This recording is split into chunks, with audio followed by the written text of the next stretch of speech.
Thank you. Restart. What's up, everybody? Welcome to another episode of Dominant Discussions Unfiltered. Coach Rob, Coach Jace. We are outside today on my back patio.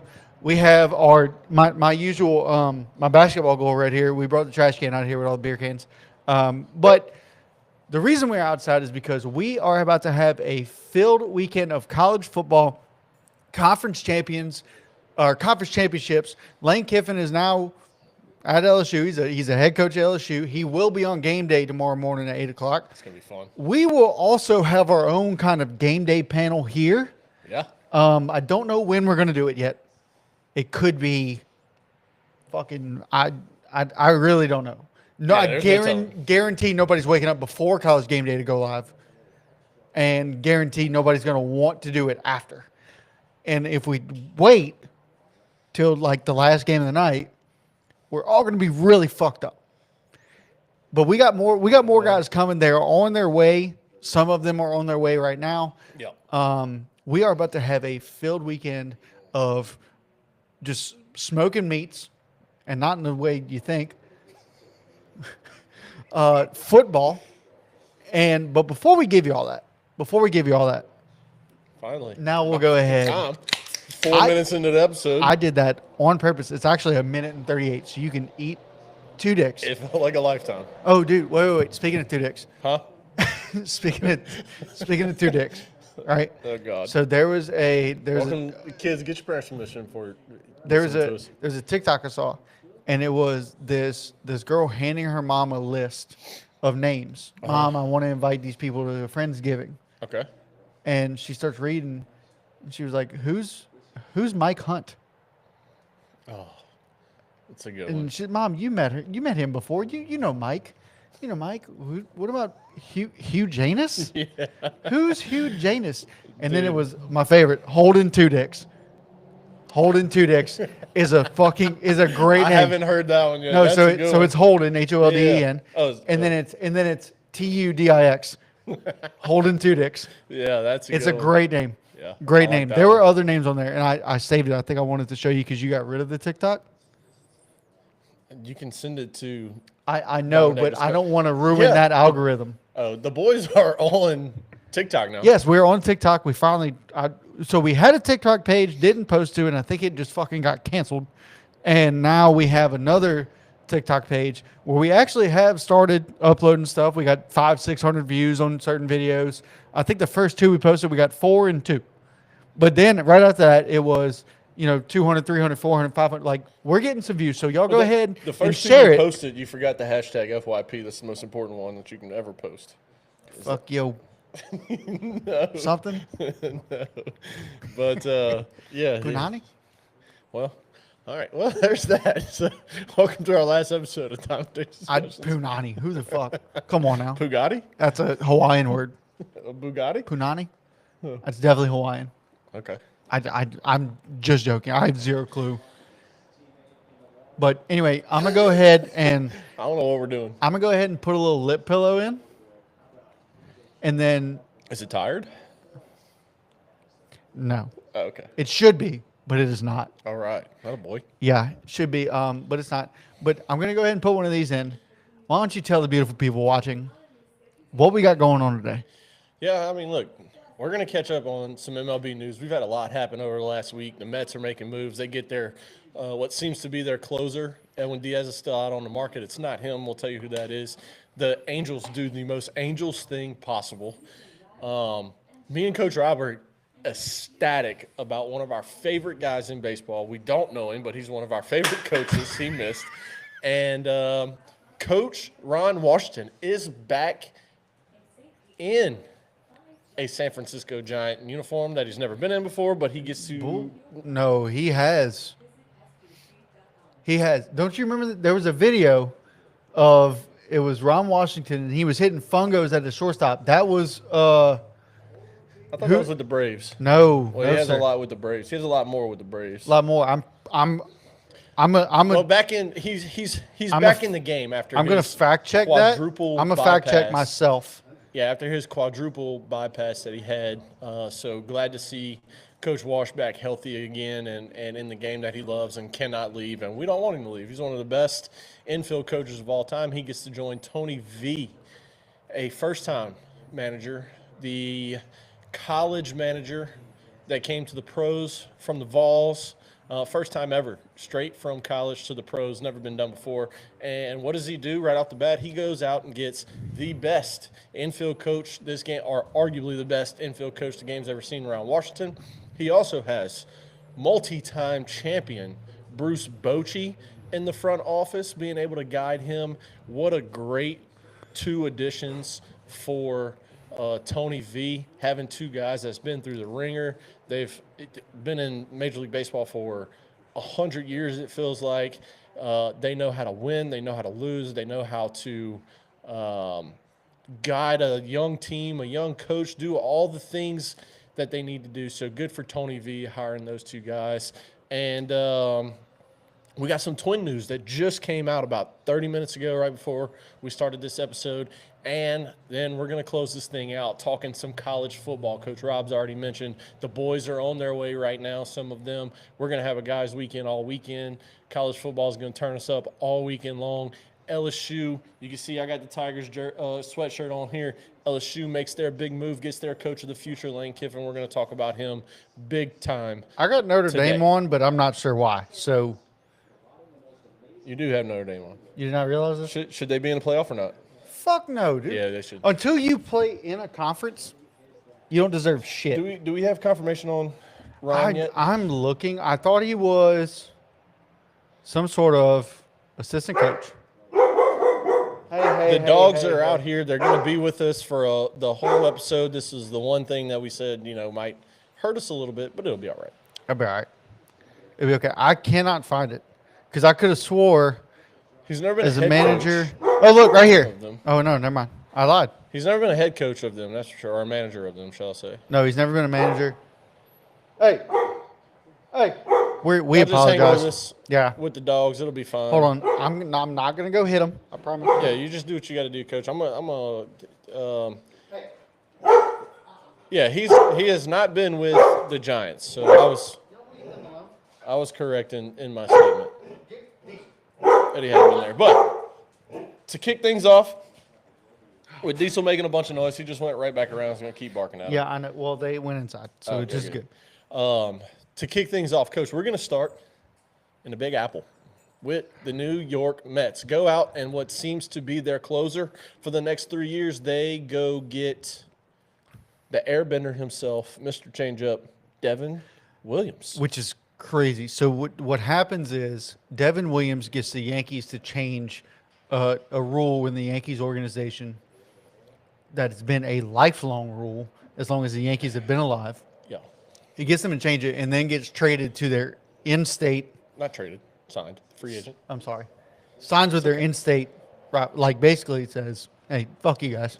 Like, well, hey, at least you can have beards now, but good luck. He didn't have the best season with the Yankees. No, it was all because of the beard. If he had just shaved, he'd have been fine. I mean, look, he didn't have the best year. Before he came to the Yankees, he was known as arguably the best closer in baseball. This guy was an absolute stud. But it's like I heard a lot of things get said, and one of them was I forgot to mention Ryan Helsley also went to the Orioles. We didn't talk about. I didn't mention that note. Yeah, but opening frame either. Do we have to? to? The thing about Devin Williams is this. Maybe he was more comfortable in that 8th inning role. Right? Because remember, he was very mad and sad and disappointed in the Brewers for getting rid of Josh Hader when they traded Josh Hader, because Hader was the closer at the time. He was one of the best closers in the league. He was comfortable in that setup role, which leads me to a little bit of Ryan Helsley here. Maybe that's why Ryan Helsley struggled so mightily when he got traded to the Mets, because he went from the 9th inning role to the 8th inning role. And yes, look, it doesn't seem like a big deal, but to these guys that know their role, know how to mentally prepare for that role, know how to physically get ready in the bullpen when they need to start throwing, when they need to start playing catch, when they need to start stretching, and then you get traded and all of that changes like that, and you got to figure out how to do it. That brings a lot of uncomfortability to players. So, maybe it's one of them things for Ryan Helsley, which is why he's going back to the O's. Or not back. He's going to the O's. He's going to be their closer on a 2-year, $28 million deal. Remember, they don't have Felix Bautista again this year, so they got what they needed. But man, Devin Williams going to the Mets on what is a 3-year, $45 million deal is what it comes out to be. There is guaranteed numbers up to certain things. There are deferrals every single year. There's a trade clause if he gets traded, or the first time he gets traded, there's an extra $1 million bonus. Like, there's a lot of things in this, but it's essentially a 3-year, $45 million deal with deferrals after that. So Mets get their guy, and look, again, not the best season. Let's kind of go what MLB.com says about the stats. I didn't have this pulled up. I had his contract pulled up. But look, he threw to a 2.79 ERA last year. I mean, it's not great. It's not what you want in your closer. But again, he's going back to the comfortable role, because we can't forget that it wasn't good at the beginning, right? Luke Weaver really established himself 2 years ago as the guy to close the games out. There were some question marks about Weaver whenever they got Devin Williams. There's some uncomfortability there. And then at trade deadline, you go get Bednar, you go get Camilo Duvall, you go get another guy. I can't remember who it was, but Yes. they throw a lot of different relievers out there. Yeah. And everybody's like, all right, well, who's got the ninth? Now, as a Red Sox fan, I loved it. It was fantastic to see the Yankees just fumble a lot. And look, they didn't really fumble a lot. You're tied for first in the AL East. You're tied for first with the Blue Jays for the best record in the American League. You got bounced early, which was nice to see. You only won one more game than the Red Sox, even though you bounced us out. But it's fine. And but look, 67 games last year with the Yankees, 18 saves, 15 holds. He went 18 for 22 in his save opportunities, 4.79 ERA. Not the best, 4-6 with the record, which, so what? He's a reliever. You don't really care about records that much. But in his 62 even innings, here's what really stands out, Coach strikeouts. 90 strikeouts in 62 innings. Yeah. Pretty damn good. No, it's very good. It's just, can he deal? So look, like Yankees fans love the Yankees. You know, they ride or die with them, whatever.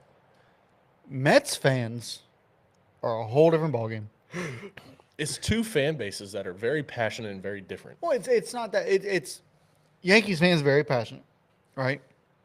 But just like us, with LSU losing years, like football, you know, all that shit, right? We still ride or die with our team. Like, that is our team. We're still fans. We still watch the games. Like, we Correct. still understand the way that the shit works. With Mets fans, them motherfuckers will come to the game just to boo you if you suck. Yeah, and it's all because the Steve Cohen. All right, their new owner, when he took over a couple years ago, you go out and you go bring in Scherzer and Verlander. You trade for the two highest AAV pitchers ever at the time. Yeah. Okay, you bring them in, you fall well short of expectation. You end up trading both of them, plus eating some of the money that you owed them. Like, you fall well Like short Kobayashi. of that. Yeah, short of the expectation. And then you go out. There's question marks around Pete Alonso, and you take forever to re-sign him, and you only give him essentially a 1-year deal because he opted out. Yes, it was 3 years total, but it was a 1-year opt-out is what it was, and he opted out. He's a free agent now. He's linked to our Red Sox very heavily. That's their leading target currently, which is a good thing. And then you let a guy in Edwin Diaz walk, essentially, because you just signed your closer. So now you're going to let Diaz walk. Kodai Senga hasn't worked out for you. You gave $765 million to Juan Soto to miss the playoffs last year. You know what I'm saying? That's that Juan Soto deal is still what bothers me, because Juan Soto is not. I don't care what people say. You know, I've said it before. You know, you're only worth what somebody's willing to pay you. Mm-hmm. But Juan Soto is not fucking worth $765. Well, let's just be very clear. Nobody. And we mean nobody.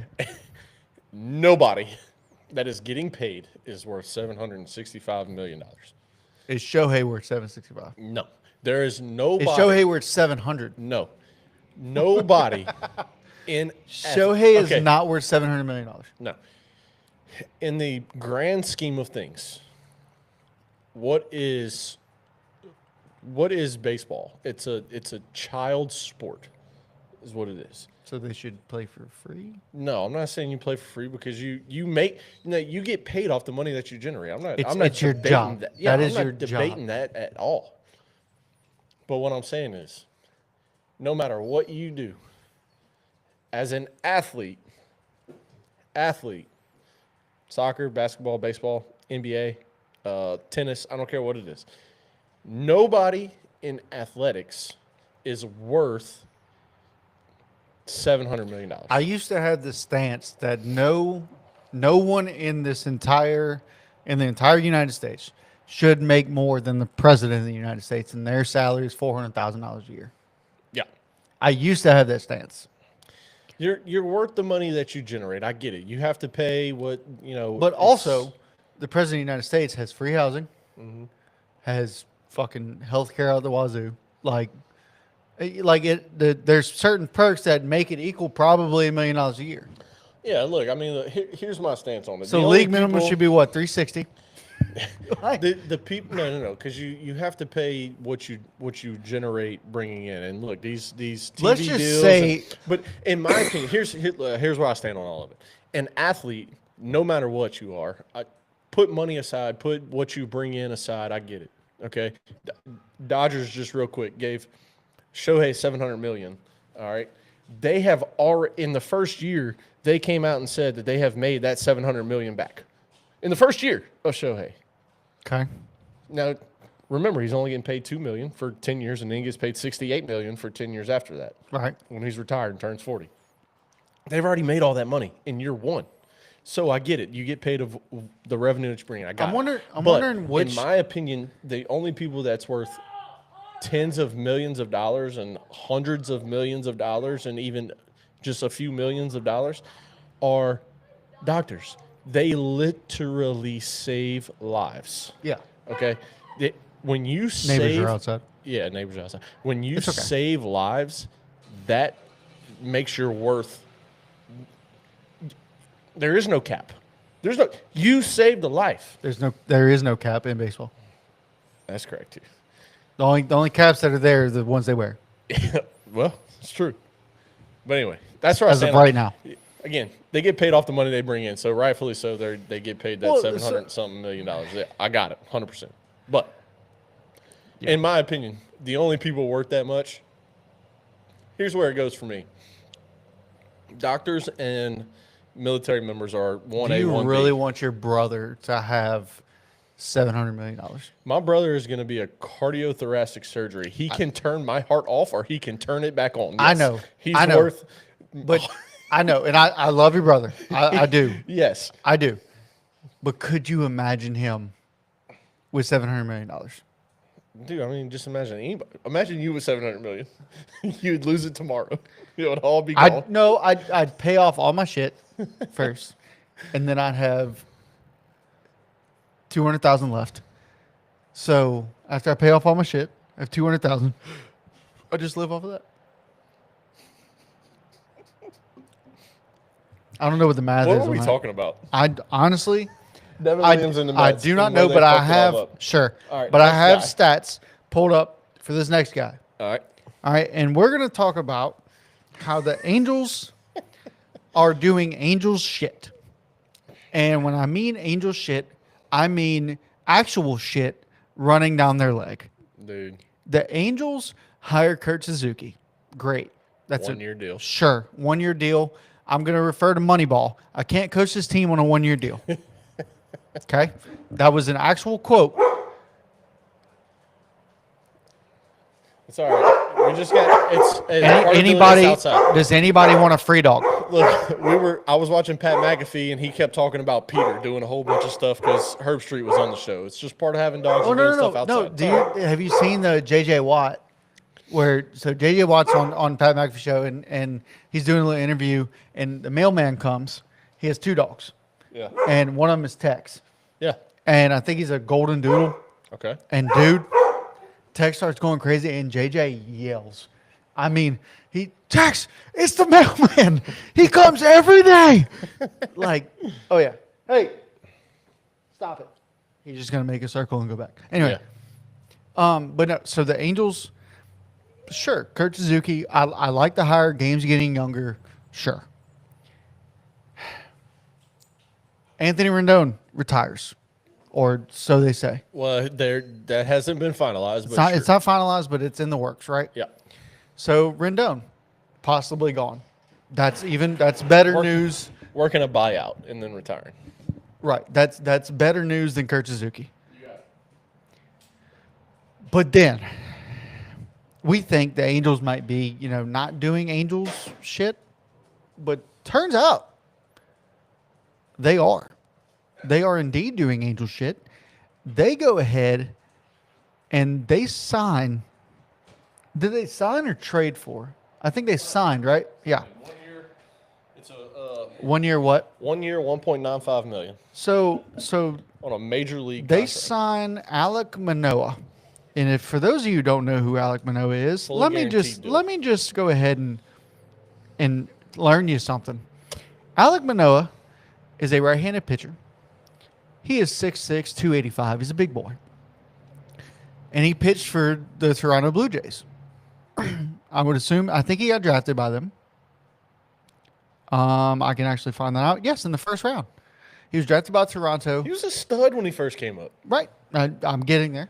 So his rookie year, so he was drafted in 2019. He gets called up in 2021.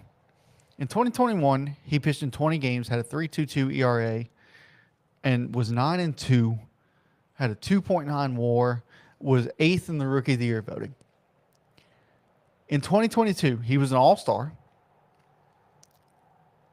He went 16-7. He pitched in 31 games with a 2.24 ERA. That's his second year, for those of you counting. And he like I said, he was an All-Star. He was 17th in MVP voting. Hey! Oh, Lord. That's enough. 17th in MVP voting, and he was 3rd in the Cy Young voting. Then you go to 2023. He goes, it's ridiculous. He goes 3-9 with a negative 1.1 WAR, with a 5.87 ERA, pitched in 19 games, 87 innings. Terrible. It was awful. He did not place in anything. And then last year, he pitches with Toronto, goes 1-2. They sent him down. I don't even think he got hurt. No, they sent him down. They just sent him down. He flew through the minors so fast that he still had minor league options left. And so they were just like, see ya. Yeah, I don't get it. And the Angels sign him because the Angels are the Angels. And I'm going to pull a Forrest Gump here and say that's all I have to say about that. Yeah, dude, look, it's just... Dude, this is terrible. It's a terrible signing. It's one of those things... It's an Angel signing. It's almost like the Angels... You know what? Before I say that, The Angels in 1 year of the draft drafted nothing but pitchers, and only one of them panned out, and I think it's for another team. Yeah, what was it? They drafted all 20 pitchers or something like that, and only one of them turned out to be anything. One of them turned out to, I think only like 2 of them got into the major leagues, but I think one of them actually was decent, but it was for another team. Yeah, it's fucking, dude. The Angels are such a joke. I hate seeing Mike Trout just waste there, but also I blame 100% Mike Trout on all of it because he chose to sign this huge deal. When he could have got this huge deal from anybody else, he could go out at any time and say that he wants a trade, and they'll have to eat $200 million of his contract that's left to trade him. I think that they have something on him. I think they got some dirt on Mike Trout because otherwise, why would you stay? Yeah. We're going to build around you. Okay, yeah, here's Alek Manoah. Oh. Thanks, guys. Appreciate it. It's idiotic. The shit that they're doing is so idiotic. Here's the thing. Look, I'm glad. First off, like I said at the beginning on my opening part, I'm glad that Wash is healthy. Absolutely. All right, quadruple bypass surgery, nothing to play with, obviously. Absolutely. So we're glad that Wash is healthy, but at the same time, I'm so fucking happy he is not there because Wash doesn't have the best legacy as a head coach. Now, he was with the Rangers for a long time. Are we standing now? Is that what we're doing? No, I just wanted to stand because I'm freezing. I'm cold as shit. If you Coach Rob can't- got shorts on and it's 51 degrees in South Louisiana. Because it is 51 I'm degrees is freezing why right now. that's why I'm wearing That's shorts. why I'm standing. But back to Wash here. Look, it's not the best head coaching record. I got all that stuff, but again, this is a guy that is notable in the game. When you say Ron Washington, everyone in the game knows who you're talking about. All right, it's not it's not He's a guy like that 74 years old. yeah, He's old as fuck. 70, yeah. And I say old as fuck. I'm sorry for any 74-year-olds watching if you are. but I am so glad Make sure you take your pills. the Angels decided not to bring him back because not because I don't want to see Wash as a head coach, but because I don't want to see his legacy get destroyed because this team is such a fucking dumpster fire. He's 73. Huh? He's 73. 73. Yeah. And it starts from the top. We talk about it all the time on this show. Artie Moreno is one of the worst owners in history. And he's one of the worst just here recently more than not because for the last 3 years we've heard, it might be up for sale, might be up for sale, might be up for sale. He's also said he refuses to make any trades with the Dodgers, which is just the stupidest thing in the world considering their farm system and where they're at and how many players they sign and the contracts they give them. And they can't go nowhere. And you don't want anybody from that farm system. You're just a fucking idiot. It's not completely his fault because, again, as we've stated multiple times, you have tried to sign guys. I mean, Anthony Rendon was coming off of MVP votes when he signed. I got it. Albert Pujols coming off of World Series when you signed him. Wasn't good. Cole Hamels was known as one of the best lefties in the league when you signed him. It didn't work. Sometimes things just don't work, and for whatever reason, it is not work. You had Mike Trout and Shohei Ohtani on the same team, and you went to the playoffs once. Mike Trout has been with that team since 2012. Shohei's first year? Because he had Tommy John after that. Yeah. Was known as the best player in baseball, the face of Major League Baseball for 5-6 years, running up to 8 or 9 years. Allegedly murdered a pitcher. Let's just go there, too. Who? Tyler Skaggs. Oh, Skaggs, yeah. I mean, you got all that stuff happening underneath your nose, too. But you've had a guy in Mike Trout that is known as the face of baseball for 10 years, right? 8, 9, 10 years, something like that. This guy has one playoff appearance. One. That is an absolute fucking tragedy to Major League Baseball. Yeah. Tragedy. It's ridiculous. It's ridiculous the way that this Angels organization runs. Yeah. And the fact that they're okay with it. That's what pisses me off even more. It's the fact that this is how they think they think this Alek Manoah deal is a great deal. Yeah. It was 1 year what? 1 year, 1.95, fully guaranteed major league deal. He deserved 1.7. He deserved to pay them 1.95. Well, I don't think he has that yet. Either way, it's not a good deal for them. All right, Coach. While we're talking about Wash, we kind of mentioned Wash going to. Yeah. Okay. So let's talk about Wash for let's just talk about the San Francisco Giants for a second. All right. Scared the shit out of me. Pin this, Mark. You're going to see me jump. Hey, D. That's enough, dude. Do you want to come sit? D, come sit. Come on. Let's see if he'll sit. Come on, bud. Come on. Nope. I can't jump that high. Anyway, all right. So the San Francisco Giants team, they get Buster Posey in the front office. Yeah. Okay. And then they go ahead and they hire Tony Vitello. Or, I'm sorry, before that was Bochy, right? They go. No, it was right after. Dusty was first. Yeah. Oh, shit. I forgot about Dusty being Dusty up there, Baker. too. Dusty Baker's here. Yeah. He retired. He retired. But or did he? Yeah. He did not. So he went ahead and he's pretty much in the front office along with Buster Posey. But I guarantee Buster Posey and Dusty Baker are both on the field. They are former players and, well, former players for sure. Dusty Baker's the only former manager, and Dusty Baker did it for a long fucking time. Yeah. Then you go ahead and you hire Bruce Bochy, former manager of the Texas Rangers, former World Series manager. His first one he got with the Rangers. He's a World Series. Who? What? Bruce Bochy. No. Giants, man. When they went 3 out of 6. Bochy was there. Yeah. He was the manager. I'm pretty sure. Am I tripping? I think so. 'Cause I thought that was Dusty. No, Dusty might have been with the Reds then. It wasn't Dusty. Did you type in coaching career? Yeah, with the Giants, dude. Why are you questioning me, bro? I don't fucking know, dude. I question you sometimes. Come on, man. Okay, so anyway.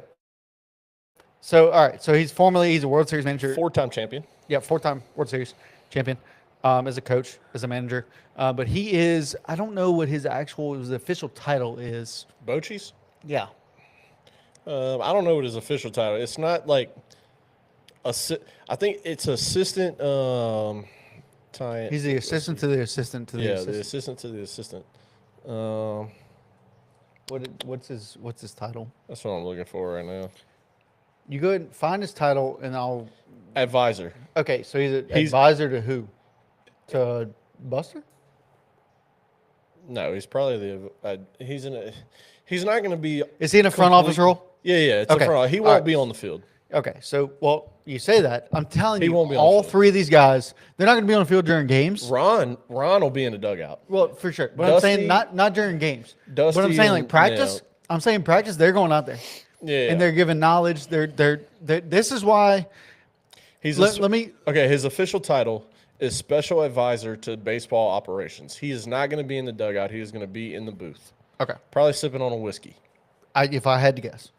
So then you hire, in my opinion, the second best coach in all of college baseball, second to Jay Johnson, who recently won a national championship in 2024. Tony Vitello, who we are huge fans of. Fact. Love Tony V. Fact. The ladies like him too. He's one of the most handsome, I will say. Yeah, he's a good-looking fellow. Good looking fella. So he is the new manager now. And then you hire Ron Washington, an infield coach who, my God, first of all, we've already said it. We love to see him back in baseball. Second of all, if you haven't seen the video of Ron Washington hitting fungo from me to Coach Jace at this player that is on his knees doing short hops, I'm pretty sure that's Ozzy Albies. that must have been with the pretty Braves. sure. It must have been with the Braves then. It had to be. But yeah, he's hitting a fungo. If you don't know what fungo is, it's a bat that coaches use to hit ground balls, fly balls, etc. It will not use it in a game. It's a 36, 38-inch bat. It's illegal in the Very small barrel. You will break the bat if you try to go up the bat with it. Fact. But he's hitting fungo from me to Coach Jace, and Coach Jace would be with his glove on his knees and just picking short hops. And I mean, he is smashing these fungos. He is smashing the baseball. And Albies or whoever it is just fielding like there's nothing. This guy is an old school. Hey, we're about to fuck this team up, and we're gonna do it defensively and offensively. He's a great infield coach. While my dog is eating a turd, that's fun. He brought it over here to show, dude. Bro, what is the time we're at right now? 34, Clip 29. that shit right now. I don't know. I'll Hit the clip button on that. And I think there is a clip button actually. If you need if you to look at I it. need to look into And it. you can, or I can write it down. What are we at? What was it? It was 30, 39 what? just 34 minutes. Put 34. Oh, 34 minutes. Yeah. Oh, I broke the pen. I can't write nothing. But yeah, so Pen broke. I'll remember it. But so they have set Tony V up for success. Yeah, I mean, look, you get a guy that, again, never been in the bigs, and there's a lot of controversy around it. Frankly, I don't understand the controversy. I get it. Some guy's been serving as third base coach and first base coach and assistant to the manager and all this shit for so many years. I don't care. Who do you want to coach your team? It's just like we talked about with the money. Just like you said, you're worth whatever somebody's willing to pay you. It's the same thing when it comes to the managerial spot at a Major League Baseball team. You are worth whatever the GM in this situation, Buster Posey, sees in you. If Buster looked around MLB and said, no, look at AAA, no, look at AA, no. Look at single A, looking high, looking low A, looking at all the independent leagues, Look at all the these A's. things. Look at the A's. Look at the A's. You looked at all these things, and the conclusion you came to was, I want in our opinion, second best. But essentially, from Buster Posey's view, I want the best college coach in America. Well, the best one willing to take the job. Yeah. And we saw. Look, it's not just that he was willing. There was a lot of convincing because this news broke, and it took a solid 2 weeks for it to get finalized that he was entertaining this. He was still hitting fungo at practice every day. The day he signed, he was hitting fungo at practice. And then there's a video from the outfield, a fan in the outfield, where he went to the dugout or the coach's room and came back out and he said, "Love you guys," and did a peace out sign. And that got posted. I was like, does this mean he's taking his job? Does this mean he's taking a job? And it was, it was a little while later that it came out. It was officially that he was taking the job. But dude, he's hitting fungo from the day this, well before this got reported, but the day it got reported to the minute he took the job, he's hitting fungo to these guys. He's on the field with his team. This guy lives, breathes, lives baseball. And look, I'll be honest. LBL, lives, breathes, lives. I'll be honest. I thought that this might happen.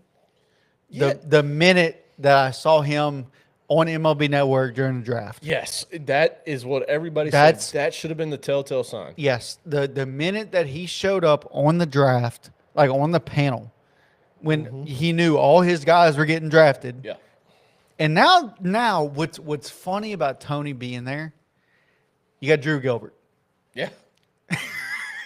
You have Drew Gilbert, and he has talked so highly of Drew Gilbert and saying he's a fucking animal. He loves him. Yeah. He's a little weird. He's a stud, though. He's a little weird. He's a stud, though. Oh, absolutely. In college, at least. He hadn't really got to that level. In the outfield, he has. He's in the majors, man. Defensively, he has, in my opinion. Yeah. I don't think he's not top tier. We're due for a breakout with Drew Gilbert because there's no pressure on him to be anything that he needs to be, right? Right. The Giants go out. You go make your trade for Rafi from the Red Sox. So you got your big bat. You also got Chappie over there. You've got Adames. You've got Jung Ho Lee. You've got all these damn names on your team. He don't have to be the superstar. Let me show off. Let me be the name that everybody knows. Guy, he could just go be Drew Gilbert. Correct. Get in the batter's box, he fits. search for your pitch, and go hit it. What I love about Drew Gilbert being there is the fact that his teammates embrace his weirdness. His weirdness, yes. Yeah. And he bites people's shirts in the dugout. I'm not gonna lie. If I was playing, right, and some guy got so fucking amped up that he was and just fucking bit my jersey. Hey, dude, the fuck are you doing? Look, here's what I'll describe a young Drew Gilbert, okay? A very young Drew Gilbert on a major league team for the first time. I hate doing this, but it reminds me a lot of myself. When I was a freshman. You were on a major league team? Yeah. When I was a freshman, I was starting shortstop on the varsity team in the EA. Right. All right. My brother, who was the 3-year starter at the time, moved to second so I could play short. Right. Right. First game, first guy. I make not one, but 2 errors. That makes sense. All right. That checks out. It was a ball hit right at me. I bobbled it, and I threw it over the first baseman's head. That sounds right. But guess what I did after that? When we got to third out, I grabbed the whole team. And I was like, that's my fucking fault. It's my fucking bad. But we fucking here. Everybody knew that I was that guy in the dugout. I was the weirdo. I was the fucking loud one. Everybody knew that. Which is crazy because now I'm the weirdo Yeah, and I like hate talking Yeah. to people. Yeah. But, Yeah, dude, I'm the weird guy. It's one of those things where like Weird guy. Weird guy. if I had if I had to compare it, it reminds me a lot of me. Like it's just you're the young guy on an older, not really older, but a more experienced team. A veteran team. Right? Chaps there. Adamas has been through Pablo the ring. Sandoval's there. Who else did I say? Who's Jung the- Ho Lee's kind of there. who's the first baseman? Logan Webb's there. Who's the first baseman? For what? Brandon Belt. Brandon Belt's there. Brandon Crawford's still there. Yeah.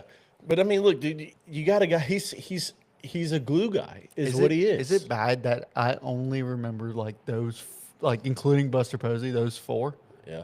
I mean, pitchers wise, you got Come on, bro. You got to remember the greatest giant in history. Tim Lincecum. Not a pitcher. Tim Lincecum. Well, yeah, he is. I'm talking about the greatest giant in history is not a pitcher. Willie McCovey. Willie Mays. Greatest giant in history. His name starts with a B, rhymes with Airy. Last name starts with a B and rhymes with Ons. Barry Sanders. Oh, Barry Bonds. Yeah. Jesus. Yeah. Okay. Yeah. But I'm talking about like from those. Was Barry on those World Series teams? No. That's what I'm saying. Like from those teams, like Tim Lincecum, you had like pitchers wise. Matt Cain. Matt Cain was not on those World Series teams, was he? I think so. I'm pretty sure. Yeah. Okay. Who's our LSU boy, the closer? I'm thinking The of closer Lowe's with and the Webb. beard, Oh, is it? Brian Wilson. Brian Wilson, yeah. Fear the beard, baby. Yeah. Fear the beard. Who else? Fuck. Barry Zito. Oh, Dude, that's a Barry name. Zito, yeah. That's a name. That dude, that curveball broke from fucking head to toe. All right, where are we going with this? I don't know. We're just naming giants at this point. I was just saying, is it bad that I only remember, like, from those World Series teams, zero fucking clue who played the outfield? Like, I only remember Pablo Sandoval. I remember Brandon Crawford, Brandon Belt, and Buster Posey. That's it. All right, let's go see who's on that group for you. But like, yeah, pitchers. Throw you I some remember. names from the past. Hunter Pence, man. Hunter Pence was. He played right field. Yeah, Hunter Pence on that team. Angel Pagan. You remember Angel Pagan, bro? Jeff Francoeur was on that team. Mad Bum, dude. Madison Bumgarner. Mad Bum. Madison Bumgarner. What's crazy is he was like, I think he was the number 1 on that team. But Tim Lincecum won like fucking back-to-back Cy Youngs. Yeah. And we were like, oh shit. Like this dude, they called him the Freak. He was 5'9". Sergio Romo, Mr. Slider himself. I didn't realize he was on those teams. I thought I pictured his name, but I didn't realize that he was on those teams. Who? Sergio Romo. Dude, I'm telling you, if the sweeper would have been a thing in 2013, he would have been known as the sweeper. Like that would have been his nickname. Yeah. The sweeper. Yeah. Okay. He was a guy like Tim Wakefield. You knew he was throwing the knuckleball. Yeah. Sergio Ramos, when he came in, you knew it was a fucking Facts. slider. Like I do want to say. No matter I do what. want to say. Matt Duffy was on one of them Holy teams. fuck, Matt Duffy. Yeah, that's a name for you right there. Let's see. Dude. Marlon Bird, old Marlon Bird. Oh my god. Let's see. Who else do we know on this team? Fucking D's. Fucking Tim Hudson and Jake Peavy on the 2015 team. Holy shit. Yeah, I don't even think I realized that much, but Holy Santa Claus shit. dude, Cody Hall. Do you remember Cody Hall? That played with us? Yes, Yeah. on that team, Really? 2015. I Fuck. caught his bullpens when he was recovering from Tommy John That's fucking awesome. at BRCC. Hell yeah, Dude, dude. legit, I caught his bullpens. That's fucking awesome. Yeah, he was on a 40-man roster. Did you know He wasn't Ron on Washington 25, went but- to Southern? Yes, I did know that. I think we've talked about this. Yeah, That just popped Cody in my Hall, head. bro. Cody Hall. That's Cody, crazy. if you're watching him for some reason, hope you're doing well, bud. Yeah. Doesn't he own something? Dude, he came. So at BRCC, he came to the facility. I remember. Are these the only clothes you brought? Yeah. I live 4 minutes away, I know. All right. but Whatever. Cody Hall came to BRCC, and at the time they were trying to redshirt me. So I wasn't playing. They were like, "Oh, who wants to catch my bullpen?" And none of the guys want to catch his bullpen because everybody was like, fuck that. "He throws 102." Oh my god. Yeah, Pussies. Cody Hall was throwing 102 Yeah. in 2015. Like I could catch one of the three. unheard of at the time. No gear. Wipeout changeup, wipeout slider. Yeah, no gear. Disgusting. Yeah. And I was like, I'll catch it. He's like, all right. And so I geared it up. Me and him threw, bullpens. He's like, all right, I'm going to start at like 50%. He said, I can't get to 100 yet. I'm not at that point. I can get to about 90. I was like, all right, cool. Bro, first pitch was like 87. Pow! right on the outside corner. Thanks. I was like, all right, cool. I said, what's next? And, we just doing all the things, telling me where to set up. All the things. Yeah. Telling me where to set up and everything. I hope the mic picked that one I hate you. I just shit myself. That one passed around a turd for sure. Do you need to go to the restroom? No, I'm good. I've shit 3 times a day, dude. It's not a good thing. But dude, next one's a slider. It was like 82 mile an hour slider. Disgusting. That was in the dirt dropping It blocks. was like that fart, dude. Bro. It was disgusting. And I don't know, it was like a 25, 30 pitch bullpen because he was recovering from TJ at the time. When he was with us, he played catcher? Did he catch for us? He did, yeah. He did. He caught and pitched, yeah. It was that one fall that we played in an adult league. Yeah. That Cade Savick showed up in. You remember that? Yeah. And you were like, dude, why are you so starstruck? I was like, because I am. Yeah, this is what it is. I know I've told a story before. We played that team in San Diego from fucking Tijuana. That they were like a Tijuana fucking Mexican minor league team. Mm-hmm. Dude. So good. First pitch I see is 95 on the black and went, oh. Cool. Thanks, guys. I just turned to the dugout and was like, well, get your gloves, buddy. Yeah. All right. Here we go. Well, we got one more thing to talk about. It's the Twins. Okay. Talk about Twins. I'm going to go get us a beer. All right, go get us a beer. I'll talk about Twins. I just don't want to talk about the fucking Twins. Yeah, Twins just Fuck came the out. Twins. They traded their entire fucking team away. Yeah, and this part And now makes they're no trying to Yeah, this part makes no sense. So the Twins Twins came out just like I said, just before we started this episode, 47 minutes in. So about an hour and a half ago, they come out and they said they are thinking that they're going to keep Pablo Lopez, Joe Ryan, and Byron Buxton. So I don't know. I need a logical explanation behind this because you fired your manager, you traded the majority of your team at the deadline. Byron Buxton has expressed 360. I just did 360. Byron Buxton has expressed interest in waiving his no-trade clause so he can get traded. Joe Ryan was a hot name at the deadline. We had the report that came out for 2 seconds before it got deleted that the Red Sox got him. Why do you hold on to more your three – not even more. You hold on to your 3 biggest trade chips. Everybody that you got rid of July 30th and July 31st – none of them compare to these 3 guys that are your trade chips right now.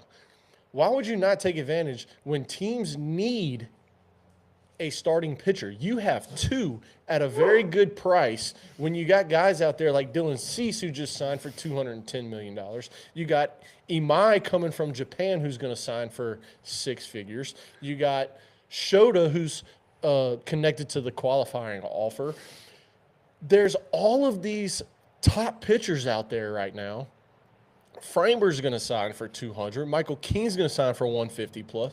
You have these 2 guys. You could get an absolute haul and really reset where you're at financially and future-wise for Joe Ryan and Pablo Lopez. It makes no fucking sense whatsoever to hold on to these guys and think you're going to win and compete in that division when the Royals are going to get better, the Tigers have won it, the Indians are still here, and you're going to hold on to these 2. You're not going to win the division. You're not going to be competitive in the division. If you're not bottom 5 in the league this year, you did good. That's how bad this fucking team is going to be. And yet you're willing and wanting to pay these guys however much money they're owed, and hold on to him. It doesn't make any sense whatsoever when what you get right now for Joe Ryan, you are not going to get at trade deadline. You know why? Because 6 months of baseball has passed, and that's only half a year left, a year and a half left that a team has instead of 2 years that a team has. Same thing with Byron Buxton. He's going to be a year older. Same thing with Pablo Lopez. Half a year's gone. It does not make any fucking sense what the Twins are doing. And let me just get on MLB trade rumors real quick so I can actually read why they plan on keeping them. But according to MLB trade rumors, they say Twins planning to keep those 3 guys. We're sitting back down. I don't – as they try to return to contention in 2026. You're not going to be contenders in 2026. I'm sorry, Twins fans out there. And we liked y'all last year. Sure, we didn't have you winning the division, but we still liked the team and everything that you put out on the field. But my goodness, you got rid of Johan Duran. You got rid of Griffin Jacks, Luis Varlin, Brock Stewart. You sent Correa back to Houston. Like, I mean, Jesus Christ, where do you actually think you're going to be next year? Because it's not winning the division. It's not even second in the division unless the Tigers do something really silly, which I don't think they're going to do. But, I mean, dude, this makes it no sense whatsoever. No, look, sense. I'm done with the Twins, and I will say this. They will come in 4th place in the division this year. And if they come in 1st or 2nd in the division, on one of our live shows, I will eat 24 tacos. Wow. If they come in 1st or 2nd in the division, Coach Rob is going to eat 24 tacos. 24 tacos during the entire episode. That's about an hour. And I am going to buy us the case of beer for the whole year. The whole next year. So it'd be 2027 because we got to see where they finish, which is October. So for the entire 2020 in 2027, I hope this happens. I like tacos. I will write this down. I will eat 24. Yeah, put that in the notes. I will eat 24 tacos, and Coach Jace will buy beer for the entire year of 2027. I am 100% in on this bet. But the Twins will come in 4th place. If the Twins come in 1st, if the Twins come in 1st or 2nd, yeah. And while you write that down, I'm just going to say fuck it and move on to our next topic and our last topic. Woo, I can't wait to talk about some college football. Lane Kiffin, welcome to Baton Rouge, buddy. You're going to love it. You're going to love it. You're single? Oh, shit. Okay. You're single. Bunch of college girls. Please don't pull a Coach O. Jesus. What? None. What do you mean nothing? None. Go ahead. Keep going. You're going to love it here. You're going to love it in Baton Rouge. I do about 3 or 4 crawfish bowls every year. I suggest you come. You're more than welcome to. The house is very inviting. My wife makes it such. I know where Coach Jace is going. He's going the same place I just went. Hey, watch out for the dog shit. Yeah, I know. Don't worry. Okay, good. It's all right. Diesel probably ate all of it. But anyway, Lane Kiffin is now the head coach of our LSU Tigers. And my God, we love it. We love it here in South Baton Rouge, or in South Louisiana. This is an insane turn of events. Just I was on the Lane train, right? I wanted Lane to come to Baton Rouge. But then I watched, just like Coach Jace watched today, the Lane Kiffin, what's it called? The Lane Kiffin documentary. Many Lives of Lane Kiffin? Yeah. Okay. Many Lives of Lane Kiffin. It is a great watch if you haven't. It's on ESPN, ESPN Plus. It's a East 60, I believe it is. Yep. It is a phenomenal watch. But after watching that, you think that he's staying in Ole Miss. Forever. 100% you think he's staying in Ole Miss till he retires, till he dies. That's literally what you think after watching it.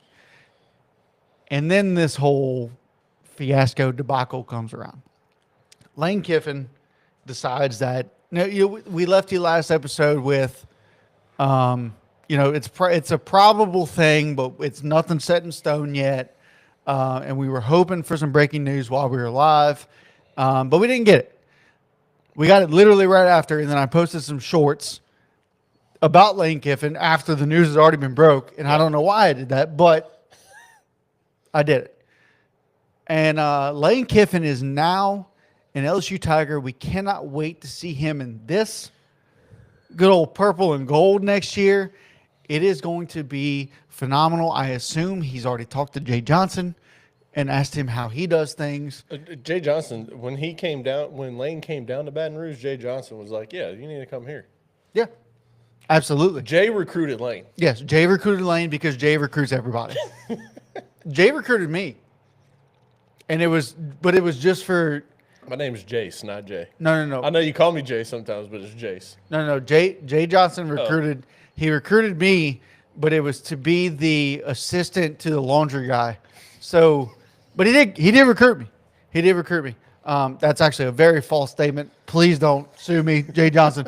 But this is one of LSU's best hires since Nick Saban.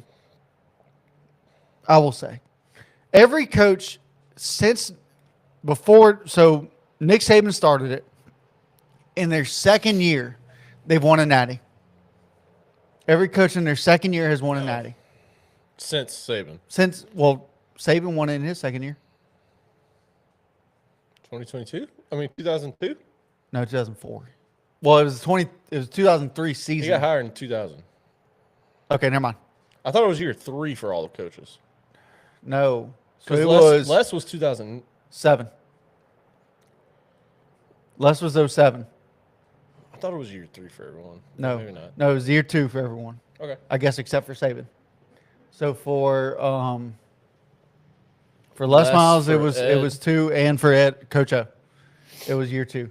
Brian Kelly didn't do shit. Brian Kelly had the same seasons that Les Miles averaged, and he got fired.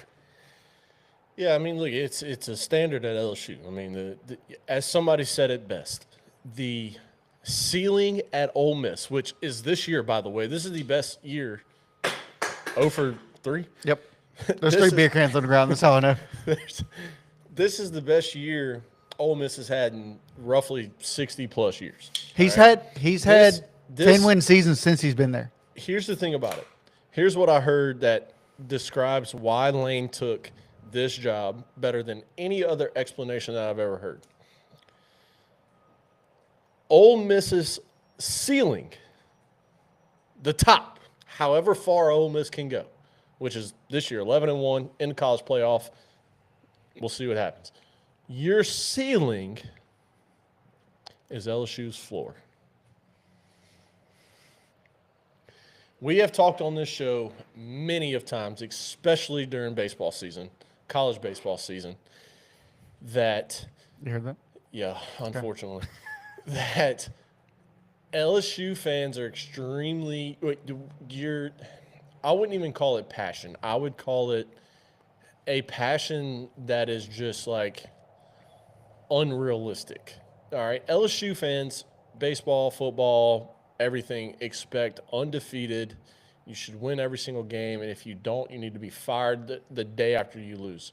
We see it with Jay Johnson. He comes in, wins a championship, and this past year, won a championship, and we lost Game 2 to Omaha. Again, we've talked about this 100 times on the show. Lost Game 2 to Omaha in Alex Box, and fans are saying he needs to be fired. You know, West Coast coach. He can't do it here. He can't do that. He can't do this. And, okay. Yeah, well. West Coast coach. Words are hard. Yeah. Words are hard on this podcast. That's a tough one to say. It's not. West Coast coach. West Coast coach. That sounds like coach. You said it like that, so. But anyway, people were calling for him to be fired after we lost to Omaha, bro. Like, it's so ridiculous, the standard that LSU has and the bar that LSU has. And it's It's true. If you're there's not there's a bar at undefeated- LSU. yeah, if you're not undefeated, If you're just irritated with me, just say it. It's fine. if you're not undefeated though, like people want you fired. It's the stupidest thing that I've ever seen in sports. And me and Coach Rob will bleed purple and gold until the day that we die. I didn't even go to LSU, and I will bleed purple and gold until the day I die. But I'm also a realist, is how I describe myself. I went to Gonzales University. Yeah. When people ask me if I'm like an optimist or all this shit, and I'm like, no, I'm a realist. Like, I look at the world and I'm like, what is the real outcome? What's the real possibility here? And I give them that. And, that's just how I am, whatever. I'm a realist. It's just like somebody asked me when I was trying to defend Brian Kelly, because when you put together the number one transfer class, the number one recruiting class, sure, what else are you supposed to do? I defended Brian Kelly till the day that he was fired. And people are commenting to me on Facebook, and they're like, well, what's your expectation? Of course my expectation is great. But I also don't think any team is going to go infinity and O. And that's what LSU fans expect. And I don't expect Lane Kiffin to go 12-0 every year. I've already told multiple people, Coach Rob can attest to this, I think year one of Lane Kiffin is going to be 9-3. I think that's worst outcome. Best outcome is obviously 12-0. When have you told me this? I don't believe that, because I would have argued with you and I would have remembered that. I definitely told you. Don't believe so. All right. Well, if I didn't tell Coach Rob, there's a lot of people that I've told. I believe 9-3 is the floor. I believe that we will win. I don't see us going worse than 9-3, but I also don't see it being 12-0. Scared him. Scared him a little bit. Hey. But with that being said, hi. With that being said, I have been a Lane Kiffin stand from Scared the hell out of Jack. from the time we fired Les Miles. I didn't want anybody else at LSU from back in that point in time, except Lane Kiffin. So I'm ecstatic that we have I'm Lane Kiffin so happy. as our head coach. And not just that, we don't just have Lane Kiffin as our head coach. We have a more humble, a different Lane Kiffin Let me head just coach. let me just say this: the culture is back at LSU. Yeah, dude, look. The culture is back of winning games, of not taking shit from anybody. We beat the fuck out of I say that. We beat Clemson, Yeah, right? And now we have Clemson at home. that's what the record shows. We have Clemson at home to start this year. Yeah. Don't be shocked if we go 70-14. Yeah, look, I think Lane should run it up every chance he gets. I think he will. That's the thing. I think he should, but I also think he will. If you are playing, as Dan Lanning said a couple weeks ago, Chattanooga State, and you got 65 going into the fourth quarter, let's go ahead and make it 95. Just make it 100. I love Dan Lanning. Like, throw numbers on the board that we have never seen before. Throw numbers on the board that Oregon 10 years ago used to put on the board versus horrible teams in their horrible conference and still has 0 natties to show for it. Yeah. Put those kind of gaudy numbers on the board where every game we see a 6 to start the score. Yeah.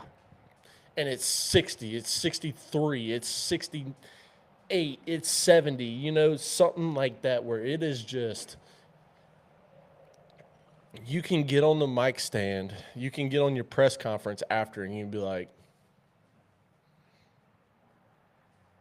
this is why I came here. As he's already started, the new trend for LSU is hashtag just different. It is just different. Well, the SEC is different, right? Which is why he went there in the first place. So he left it again. If you watched his if you watch his documentary, he started his fucking coaching career at Fresno State. He was a backup quarterback And the way he started is wild. Third string QB and met with the coach, and the coach was like, "Why don't you just be a GA?" No. So he goes out to practice in like fucking t-shirt and shorts. No knee brace. Right. That was the thing. And he was like, the coach was like, "What are you doing?" He was like, "Well, you're not going to give me any reps." And his coach was like, "All right, well, you can just go, like, just get off my field."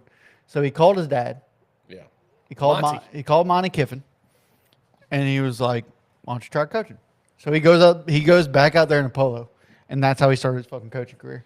Yeah, dude, look, That is wild, dude. I'm stoked for Kiffin, and I can't wait to see him on game day tomorrow.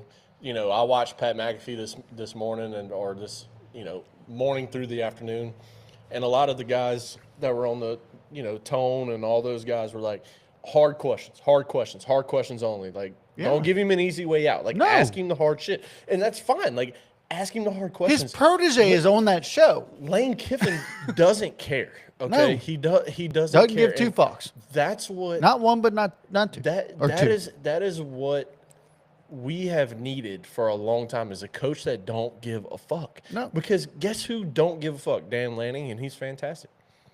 Nick Saban Hasn't won the big game. hasn't won the big game. Nick Saban was always a don't give a fuck coach. Ryan Day. I'm going to go off on you no matter if you ask me how my day.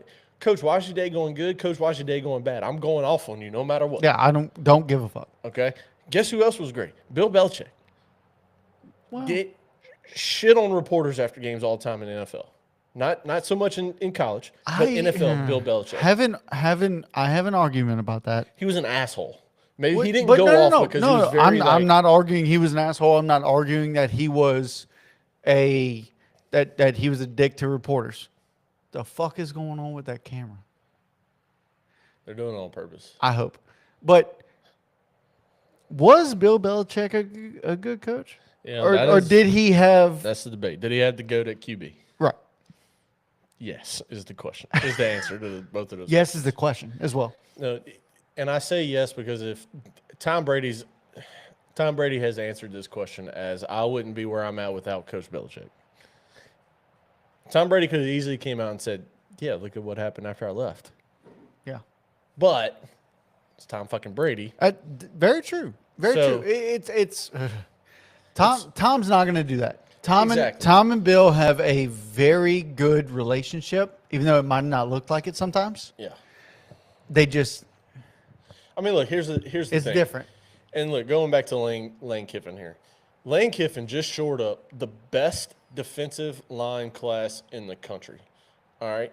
You got the number one player in America, Lamar Brown, who practiced on your facility, now on your facility, because he's the coach of LSU, so U-High on LSU's campus. Right, correct. You locked up. I'm so glad you got that. Yeah, I just wanted to explain to everyone. You Explain locked up it, bud. You got the it. number 24 player in America, number 3 D lineman, Richard Anderson, yesterday. Oh, Dick Andy. You locked up the number 48 player in America. I don't know where he stood in the defensive line class. I thought it was like 4. Deuce Gerald's. I'm not sure where he was at. Didn't we say he was 4? Maybe. It was a different post. Yeah, it was a different post than this. Yeah. And then you locked up It was the number 8. the number 8 player in the country No, it wasn't. in Trenton Henderson. No, it wasn't 8 player in the country. Oh, no. It was 8 wide receiver, 8 I believe. edge. 8 edge. Oh, edge, defensive. Yeah. Yeah, the 8th edge in the country, number 56 in America, in Trenton Henderson. So you got in this class of defensive line talent. Hey! That's enough. That is Diesel. Hey, dude.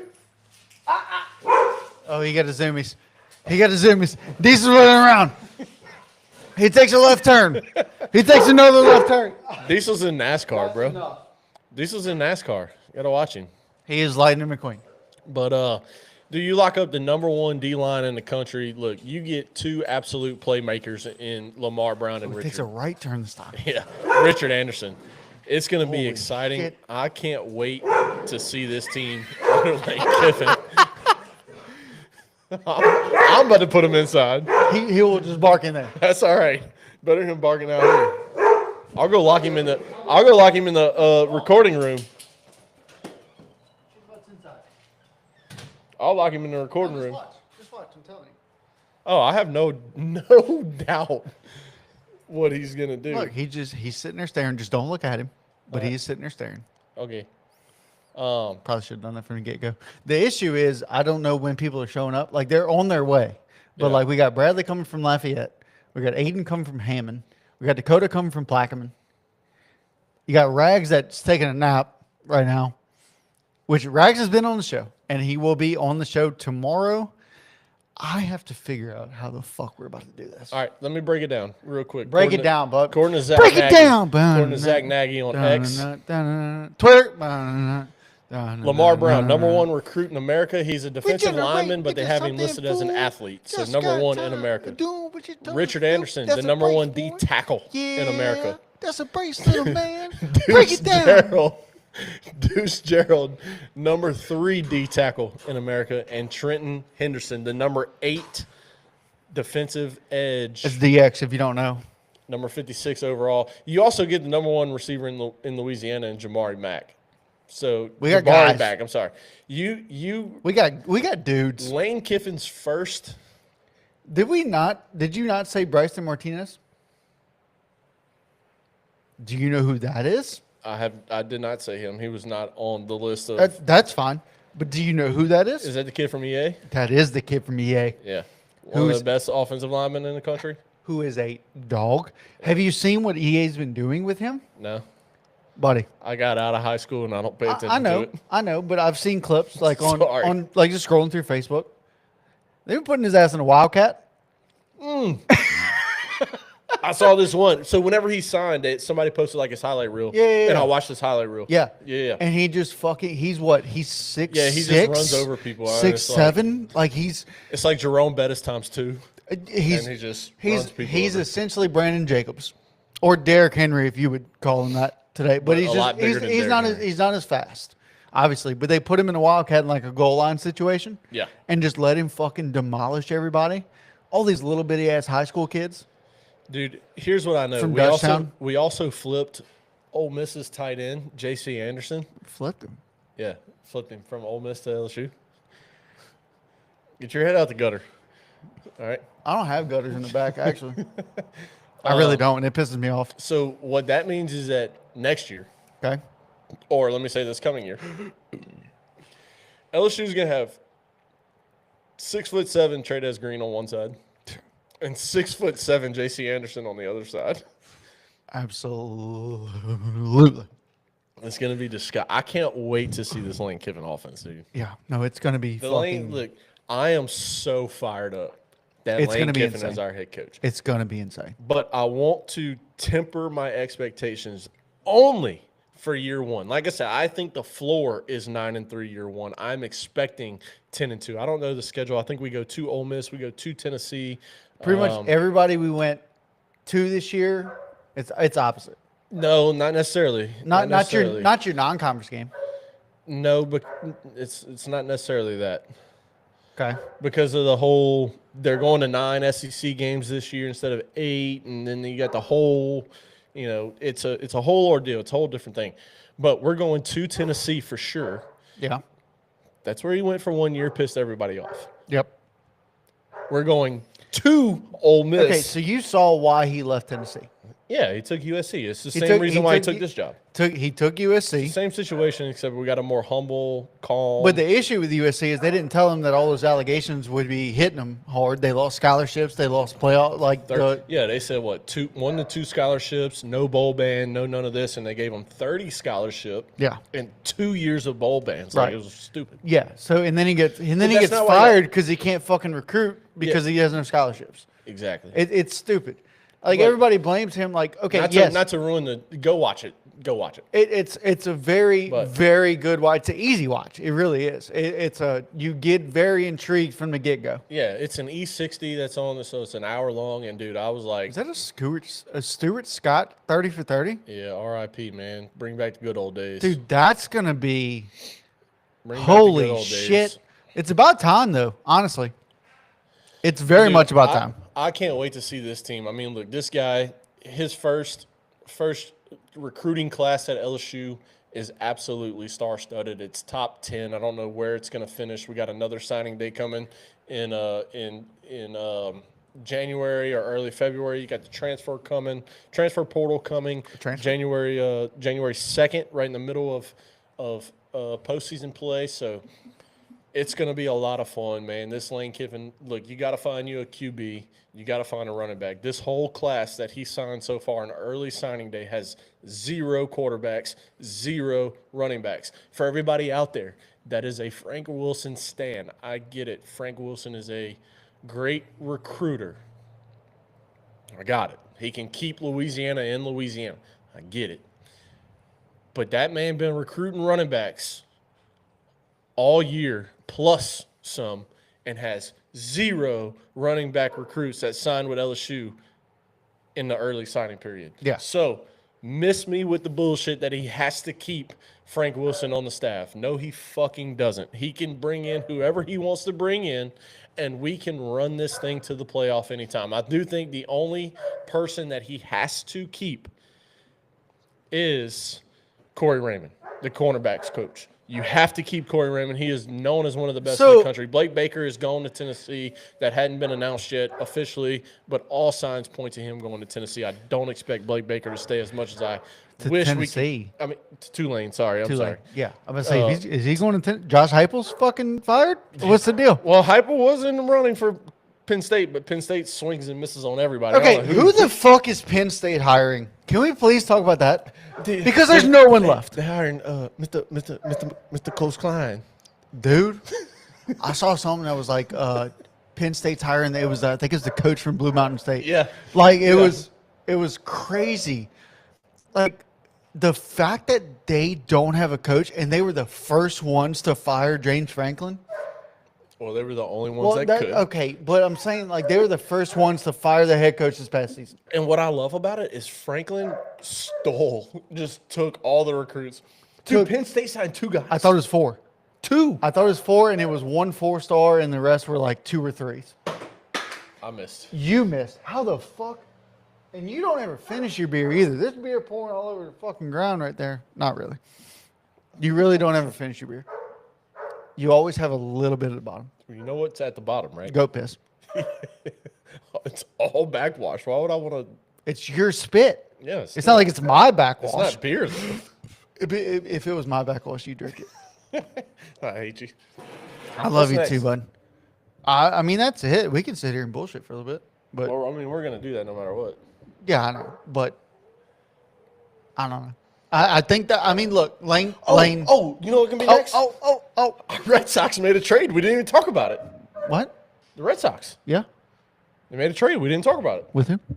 They made a trade last night with the Pirates. Oh, the password's gone. The password. Yeah, yeah, that guy.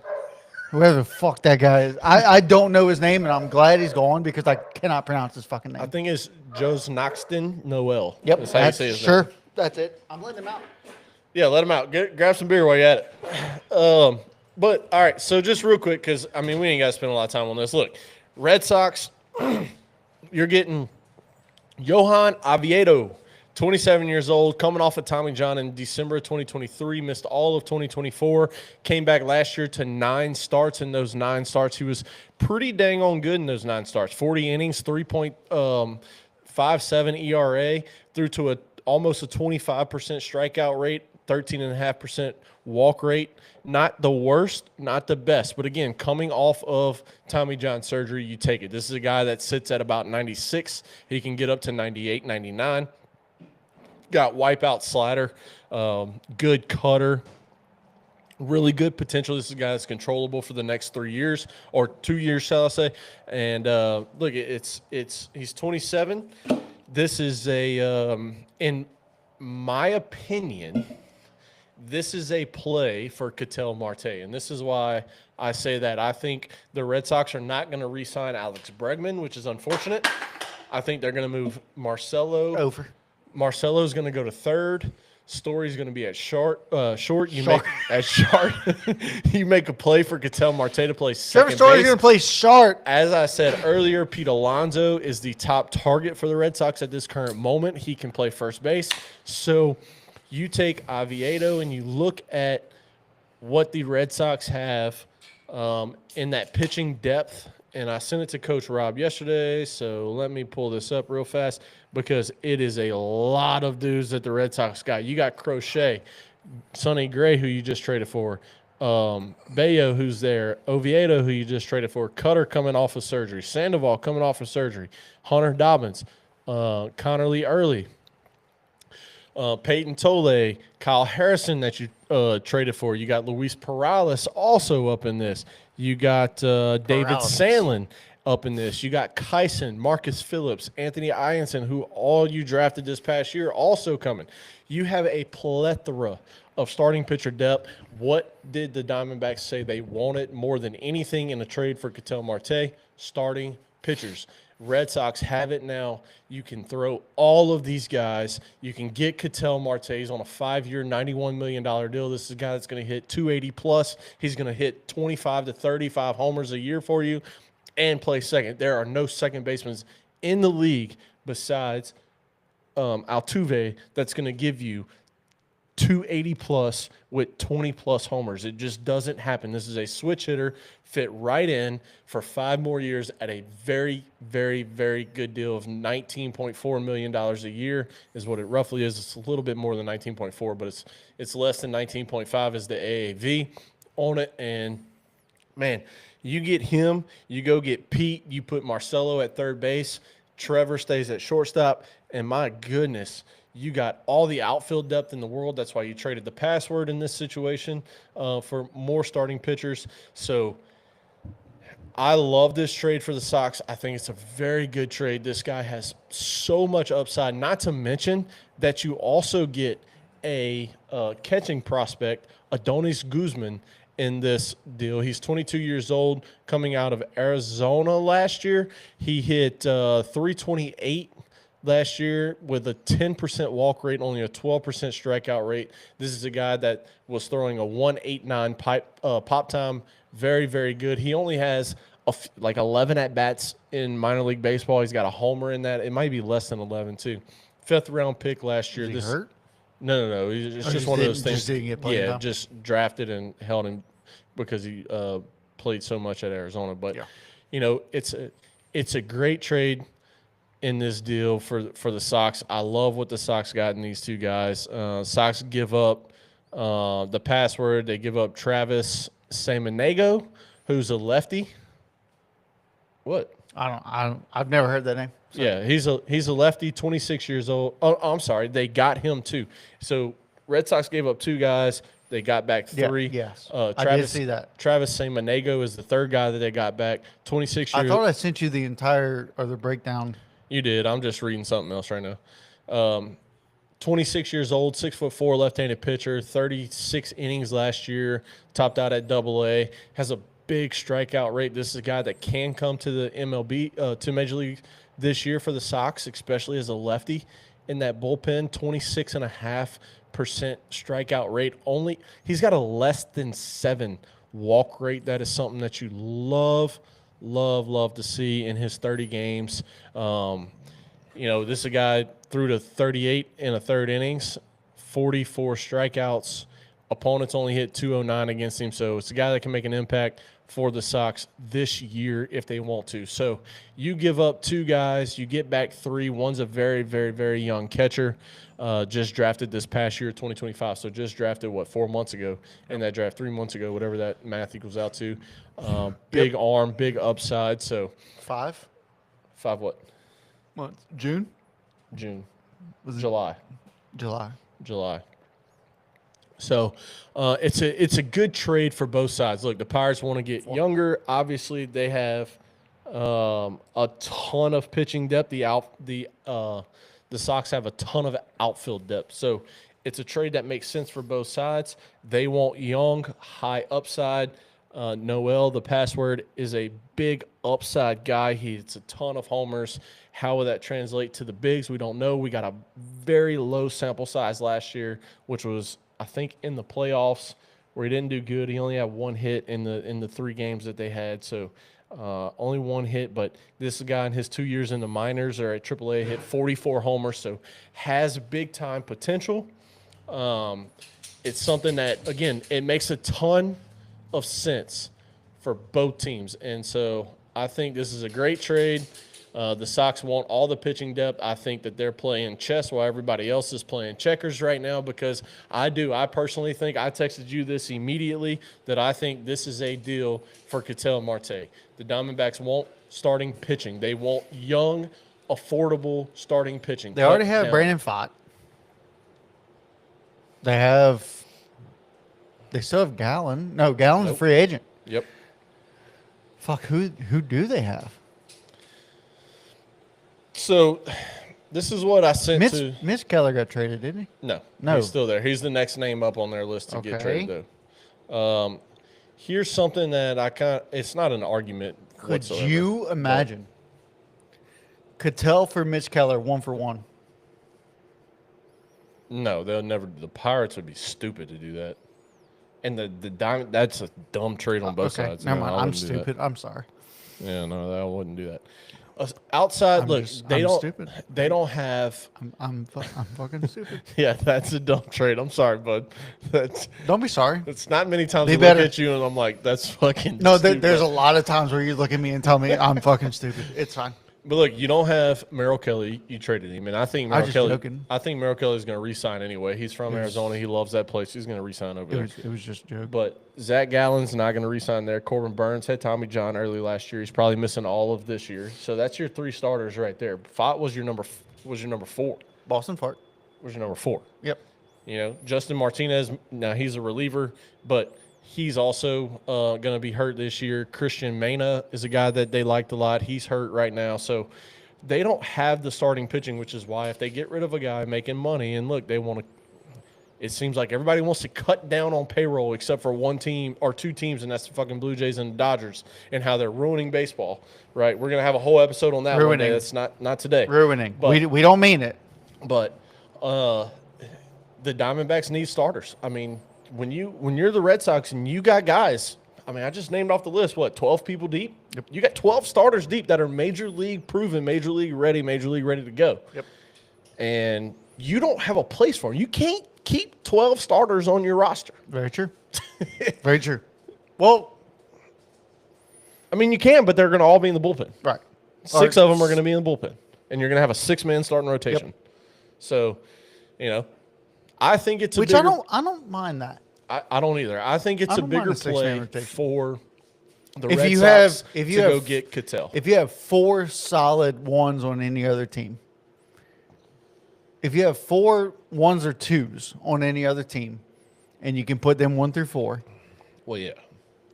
and then you have 5 and 6 that are solid 3s or 4s on any team. I mean, look, here's the thing. And as much as I hate to talk about how good the Yankees starting staff is when healthy, but Garrett Cole, ace. Oh, Max Fried. Everybody knows that. Max That's Fried. Ace. Ace. Yep. Carlos Rodon, ace. He's a 1 for sure. On the majority of teams. Yeah. Okay. Majority of teams. Cam Schlittler, stud. Not an ace Oh, yet. Clitler. Yes. Not an ace yet. Stud. Can easily slot in. I didn't do it. To the 3 on most teams. Okay. All right. Dang, who's the other one? That one Rookie of the Year 2 years ago. Gil? Yeah. Or Hill? Luis Hill. Yep. Easily be a 2 or 3 on the majority of teams. He'd be. Look. Ooh. Look at what the Blue Jays just did. Kevin Gausman, ace. Dylan Cease, Is he? ace. Yes. Is Gosman an ace? Yes. On what other teams is he an ace? The majority. He's not an ace on the Pirates, which is crazy. Angels. Oh, well, yeah, but I could be a fucking ace on the Angels. Okay. Alec Manoah might be the fucking ace on the Angels. With Zach Wheeler hurt, Phillies. No, I think Ranger Suarez has it locked up. Free agent. Well, No. Mets. I don't know. Fuck them. I'd fuck them all. As it currently sits, the Padres. Fuck them all at this point. You know what I'm saying? But look at the Blue Jays. Yep. Gosman, ace. Savage has proved himself in the playoff to be an absolute fucking ace. He is my Rookie of the Year pick next year, 1,000%. He will be classified as a rookie. Yes, Rookie of the Year pick. Dylan Cease, who you just signed 7 years, Who 210. else will be classified as a rookie? Shane Bieber, who was the ace in Cleveland before he got hurt with Tommy John. Question. He's back. That's 4. Question. Answer. Nick Maybe. Kurtz, What about him? classified as a rookie? No, he already won Rookie of the Year. I'm stupid. True. Very true. All right, bud. Let's look. Yeah. We're waiting on the boys to get here. Let's go ahead and close this thing out. You and me shit here and bullshit. Shit here and bullshit. Yeah, there you go. We'll sit here and bullshit. I think it's my close though. It is. It is. So All right. why don't you go ahead and close this out as I heat up the smoker, Coach? And I'm going to heat this smoker up, and I'm going to put some leg quarters on the motherfucker, and it's going to be insane. Sounds good to me, bud. We appreciate everybody that's tuned in live. If you're going to watch this at a later date, thank y'all for listening. Thank you for watching. Kids, hopefully you got your parents' permission. Remember, follow us, like us, subscribe to us, share us with Go your find our friends. TikTok. We are on TikTok now. It's Diamond Deck Pod. I changed it. Diamond Deck So it's Pod Diamond Deck Pod on on TikTok. on the Tiki-Taki. Diamond Deck Pod. Go That's- find us there. that's not it. We're on Facebook. We're on Instagram. We're on X. Twitter. We're on TikTok. We're on YouTube. Find us everywhere. If you're listening to us, we are on all streaming platforms that you can listen to. Find us at Diamond Apple Deck Music, Discussions. Spotify, Amazon Music, Yeah. fucking Find us iHeartRadio. Yep, on Diamond Deck Discussions. And hopefully you had a good time listening to us. If you disagree with something, let us know. If you agree with everything we said, wow, thank you. Also, let us know. If you got any questions for us that you want us to address at a certain time, let us know. Promise you we'll get to it. Aside from that, I'm Coach Jace.